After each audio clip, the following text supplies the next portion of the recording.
واللہ ما طلعت شمس ولا غربت الا وان. محترم جماعت، ہم پہ لازم ہے ہم اللہ رب العزت کی نافرمانی نہ کریں. کسی گناہ کے ارتکاب کے بعد توبہ کرنے میں دیر نہ کریں. مرزا غالب کا ایک شعر ہے، کعبہ کس منہ سے جاؤ گے غالب، شرم تجھ کو مگر نہیں آتی. کعبہ کس منہ سے جاؤ گے غالب، شرم مگر تجھ کو مگر نہیں آتی. مقصد یہ ہے کہ اتنے سارے گناہ ہیں، ان گناہوں کے ساتھ تم کعبہ کیسے جاؤ گے، کس منہ سے جاؤ گے، کیسے اللہ رب العزت کو مناؤ گے، تمہیں شرم نہیں آئے گی.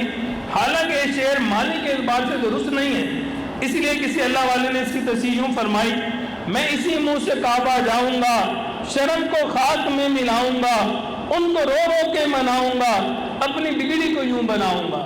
تو ہم لوگوں نے ہر حال میں اللہ رب العزت کے ہاں جانا ہے، اللہ رب العزت سے معافی مانگنی ہے.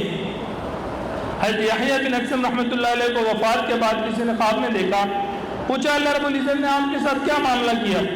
تو انہوں نے فرمایا اللہ رب العزت نے مجھے اپنے سامنے کھڑا کیا اور فرمایا یا شیخ السوء، اے بدکار بوڑھے، تو نے فلاں فلاں برے کام کیے. کہنے لگے کہ یہ سن کے میرے اوپر روب طاری ہو گیا، کب کبھی طاری ہو گئی، اور میں نے کہا اللہ آپ ہی بہتر جانتے ہیں. پھر میں نے عرض کی اے میرے رب، حدیث شریف کے ذریعے مجھے تیرا یہ حال نہیں بتایا گیا. اللہ رب العزت نے فرمایا تیرے سامنے میرے بارے میں کیا بیان کیا گیا؟ تو میں نے عرض کی مجھ سے عبد الرزاق نے بیان کیا، حضرت محمد سے، حضرت زہری سے، حضرت عروہ سے، اور حضرت عائشہ صدیقہ رضی اللہ تعالیٰ عنہ سے، اور وہ آپ کے نبی علیہ الصلوۃ والسلام سے روایت کرتے ہیں.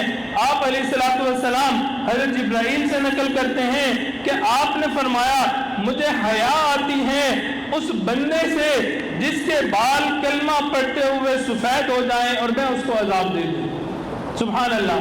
کہتے ہیں کہ میں نے یہ کہا تو اللہ رب العزت نے فرمایا محمد نے بھی سچ فرمایا، زہری نے بھی سچ فرمایا، عروہ نے بھی سچ فرمایا، حضرت عائشہ نے بھی سچ فرمایا، میرے نبی نے بھی سچ فرمایا، جبرائیل نے بھی سچ فرمایا، اور میں نے بھی سچ فرمایا جا میں نے تیری مغفرت کر دی اور جنت چلا جا.